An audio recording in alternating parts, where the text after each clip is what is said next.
¿Qué pasa cuando juntas a Ned Flanders, el profesor Lupin, Alfred y George Méliès, alias Papa George, en un asilo mental durante 154 minutos? Hablemos de Stonehearth Asylum. Asylum, el experimento o el manicomio de Elisa, película de 2014 protagonizada por estos individuos y dirigida por este señor. En 1899, Edward Newgate, médico especializado en la salud mental, recientemente graduado de Oxford y que se parece a Ned Flanders, es como su versión live action, llega al asilo mental Stonehearth para aprender los métodos que utilizan en ese asilo para tratar las enfermedades mentales. Profesor Lupin cree que había muerto en la batalla de Hogwarts. Un lugar bastante curioso porque todos los pacientes provienen de la clase alta y lejos de que se tengan tratamientos para su locura, la incentivan. Según el director de este asilo, Silas Lamb, la locura no tiene cura. Traficando rimas. Por eso, en vez de lo que ellos consideran métodos inútiles que solo hacen que los pacientes estén tristes, los dejan libres. Pueden estar fuera de sus habitaciones, participan en actividades como la cocina y la limpieza, son parte de la seguridad del lugar. Y si quieren creer que son un caballo, todos le siguen el juego. La misma noche que Flanders llega al asilo se entera de que en realidad Silas y todos los que se hacen pasar por personal del asilo son los mismos pacientes. El verdadero director es... ¿Alfred, eres tú? Bueno, aquí se llama Benjamin Salt. Una noche los pacientes se rebelaron y mandaron a todos a dormir con un anestésico. Los encerraron en unas celdas que se encuentran debajo del asilo. Y entre que Eduardo va a pedir ayuda o no, al final decide hacer lo que quiere, se enamora de Eliza Graves, una de las pacientes, y todo el rato le dice que se escape con él. ¡Hombre, pero qué pesado que eres! Al final, Flanders triunfa. Y viven felices para siempre. Fin.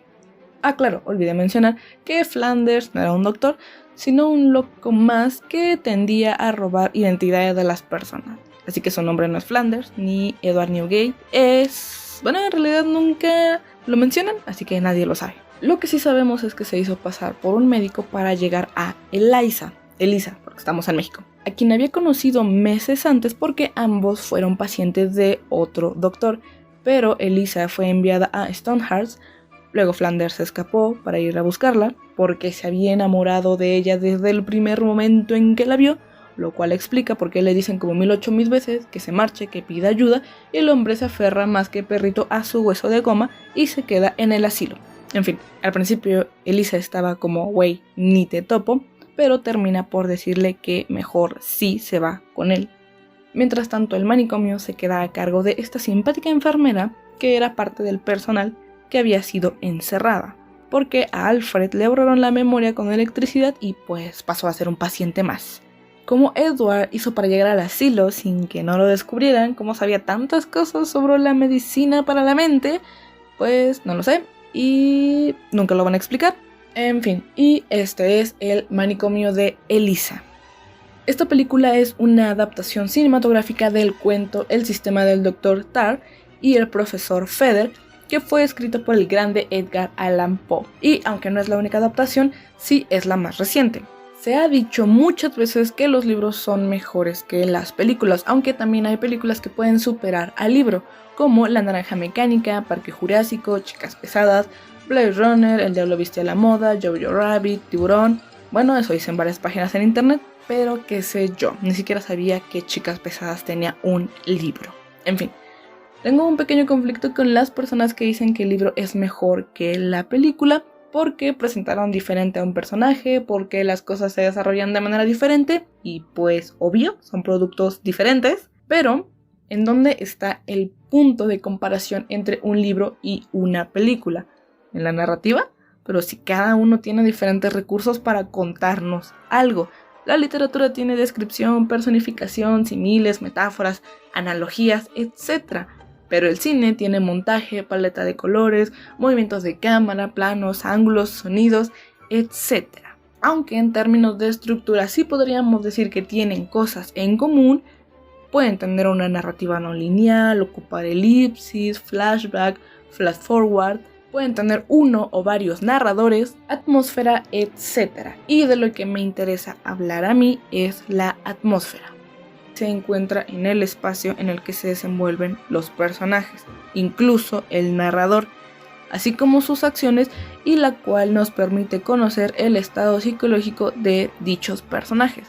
Podemos pensar en la atmósfera como el estado psicológico diagonal de ánimo del narrador y los personajes que se transmite a través de lo que se encuentra en un espacio determinado. Por ejemplo, los objetos de dicho espacio. En la literatura hay personas en una casa y sienten incertidumbre porque alguien o algo entró a su casa. Puedes describir esa casa como oscura, que se va haciendo pequeña mientras pasa el tiempo y va aprisionando a los personajes. En el cine puedes usar los colores, los ángulos de la cámara, etc. La sensación o estado emocional que nos transmite esta atmósfera puede presentarse en una parte de la historia, por ejemplo, un fragmento de una novela o la escena de una película, o en toda la historia. Puede estar presente en todo un cuento, novela o toda una película, y nos refleja desde misterio, violencia, miedo, hasta incertidumbre o tranquilidad, entre otras. En estricto sentido, la atmósfera es un término que se desarrolló en la literatura, pero me parece que podemos tomarlo prestado y aplicarlo a las películas. Si Rápidos y Furiosos 9 puede tomarse la libertad creativa de resolver todo con el poder de la familia, entonces yo puedo tomar un concepto de la literatura para aplicarlo en el cine. Así que la atmósfera se puede presentar tanto en la literatura como en el cine, pero cada uno utiliza diferentes recursos para crearla. Cabe aclarar que es una consideración demasiado personal. He escuchado a varios humanos hablar de la atmósfera en las películas de Blade Runner, tanto la de 1982 como la de 2017, y ellos se refieren a la atmósfera como todo lo que hace creíble el espacio en el que se desarrolla la historia. La atmósfera de Blade Runner es algo que tiene que ver con un futuro distópico en donde existen androides, replicantes, como los llaman en las películas, y para eso utilizan elementos visuales como hologramas, autos que vuelan, también utilizan recursos sonoros como la música, pero más que decir que Blade Runner y su secuela logran crear esta atmósfera futurista, a mí me gusta pensar en que lo que logran conseguir es un ambiente fenomenal, por cierto. A mí me hace más sentido pensar en el ambiente como todo aquello que rodea al personaje, esté fuera o dentro de campo, y es lo que permite que todo lo que vemos sea más creíble. Incluso la definición más básica de ambiente, pensándolo como ambiente natural, dice que es lo que rodea algo o alguien como elemento de su entorno. En la película Zona de Miedo o Vivir al Límite o En Tierra Hostil o de título original de Hurt Locker, madre mía, ¿por qué tiene tantos títulos? El punto es que en esta película, protagonizada por una unidad especial del ejército cuyo trabajo es desactivar bombas en Irak, todas las veces que este equipo tiene una misión, el sonido está muy bien cuidado. Escuchas la respiración del experto en bombas, escuchas el barullo de las personas, de los carros, a lo lejos. Incluso te muestran cómo miran las demás personas al equipo especial sin moverse de sus comercios, dándote a entender que encontrar una bomba es algo que sucede constantemente. Lo que nosotros estamos viendo en el encuadre tiene toda la credibilidad. Si no se hubiera cuidado tanto el sonido, los colores, la escenografía misma y en general todo lo que rodeaba la acción principal, que era desactivar bombas, no hubiera sido tan creíble. Pero me parece que es una película que logra crear un ambiente brutal. No por nada ganó la categoría de mejor película en los Oscars de 2009. Que bueno, en realidad esos premios no garantizan ni determinan la calidad de una película, pero bueno, sirve como referente. En resumen, a mí me parece que funciona mejor entender el ambiente como lo que hace más creíble lo que vemos en pantalla y entender a la atmósfera como el estado psicológico de los personajes que se transmite a través de lo que los rodea.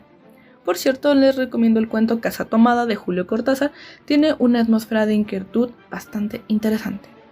De vuelta al tema con el manicomio de Elisa, me llamó mucho la atención la atmósfera que hay en la película, cosa que no se encuentra tan presente en el cuento. Es probable que la longitud haya sido un plus en favor de la película, porque al tener una mayor duración que el cuento, pues puedes tomarte la libertad de ampliar ciertas cosas. Si hubiera sido la adaptación de una novela, quizá el resultado hubiera sido bastante diferente, Pero parece que nos vamos a quedar con esa duda. En la película, el asilo es un lugar que simula la cordura. Aunque sabemos que todos los que están ahí están locos, todo el tiempo te quiere vender la idea de la cordura. Es como si te dijeran, sí, tenemos problemas, pero podemos comportarnos.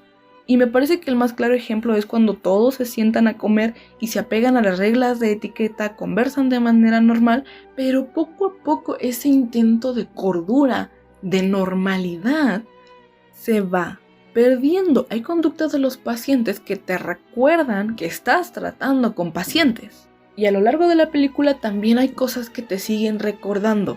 Estás tratando con pacientes, con personas que no tienen una salud mental estable. Y no solo es porque Elisa le diga a Edward que se marche, ni porque él sepa que abajo está encerrado el verdadero personal. Condiciones en que viven los enfermos te sugieren que algo está desordenado, y el hecho de que Silas quiera juntar a todos los internos sin importar lo diferente y complicado que pueda ser su trastorno mental también nos puede hacerlo pensar como desorden, que a su vez puede ser una referencia al estado mental de todos los que están en el manicomio. Al final del final todos tenían un daño en su salud mental, algunos más graves que otros, con la excepción del personal que estaba encerrado, pero básicamente la cordura no es algo que se conociera en ese lugar. Por otro lado, la paleta de colores, en su mayoría fríos, también ayudan a crear un espacio que se siente aislado. Aunque todos los enfermos convivan en un mismo espacio, están aislados del mundo, incomunicados, no pueden hablarle a nadie. También hay momentos en que predominan colores con un toque más cálido, tonalidades amarillentas, anaranjadas, que también te recuerdan a la enfermedad, la locura, la inseguridad, la obsesión. Y si bien la teoría del color puede variar dependiendo del autor, me parece que aquí se utilizan los consensos generados en Occidente sobre el uso del color. Por eso esos colores nos remiten a lo que ya los mencioné, enfermedad, inseguridad, etc. De modo que la película en su mayoría se siente con una atmósfera de locura, de enfermedad, de inseguridad, de incomunicación, y termina por reflejar que las personas que están ahí no están bien en términos de salud mental. Otra cosa que también me llamó la atención de la película es la temática principal que aborda. Contrapone dos propuestas para tratar las enfermedades mentales, una que utiliza métodos que podemos considerarlos como tortura para curar a los pacientes, y la otra que no pretende curar, simplemente busca la comodidad, felicidad y libertad de los individuos. Una restringe y tortura y la otra otorga libertad y promueve la aceptación, pero ninguna termina por ser lo suficientemente buena. Por un lado, no puedes tratar a las personas de manera tan poco humana, que a ver, sí, durante años se utilizaron terapias, entre grandes comillas, con electricidad, con agua, se han usado hasta drogas. Incluso se llegó a pensar que la extracción de órganos eran métodos efectivos para eliminar la locura. Pero eso no garantiza que el método de la dulzura, como lo llaman en el cuento de Poe, sí funcione. Un método que se contrapone totalmente, que otorga total libertad a los pacientes y los deja incluso que se crean caballos y actúen como tal. La película te muestra las dos caras de la moneda.